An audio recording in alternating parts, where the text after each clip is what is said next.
Election regulate ചെയ്യുന്ന ഒരു authority, election കമ്മീഷൻ്റെ ഭാഗമായ ഒരു ഉദ്യോഗസ്ഥൻ, ആ ഉദ്യോഗസ്ഥൻ ഇലക്ഷൻ കഴിഞ്ഞ ഉടനെ തന്നെ എക്സിക്യൂട്ടീവിൻ്റെ വളരെ അടുത്ത്, പൊളിറ്റിക്കൽ ലീഡർഷിപ്പിൻ്റെ വളരെ അടുത്തൊരു പോസ്റ്റിലേക്ക് നിയമിക്കപ്പെടുന്നു എന്നുള്ളതൊരു പ്രശ്നമാണ്.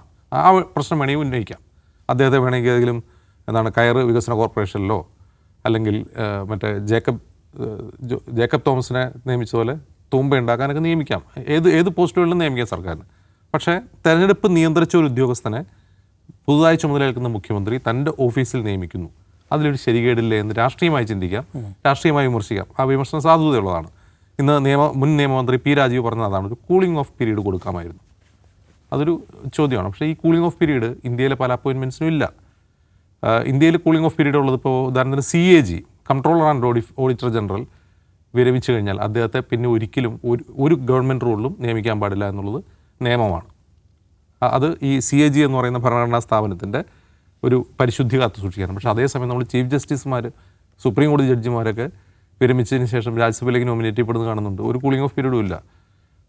അതുപോലെ IAS ഉദ്യോഗസ്ഥർ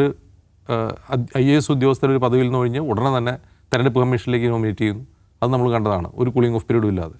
അപ്പോൾ ഇതിൽ ഈ ഒരു പ്രശ്നം, നിയമപരമായൊരു പ്രശ്നമില്ല ഇത് ചെയ്തതിൽ, ഭരണഘടനാ വിരുദ്ധതയില്ല. പക്ഷേ ഈ ഒരു കൂളിംഗ് ഓഫ് പീരീഡ് കൊടുക്കുന്നതായിരുന്നു ഒരു രാഷ്ട്രീയ ഔചിത്യം എന്ന് പറയുന്നത്.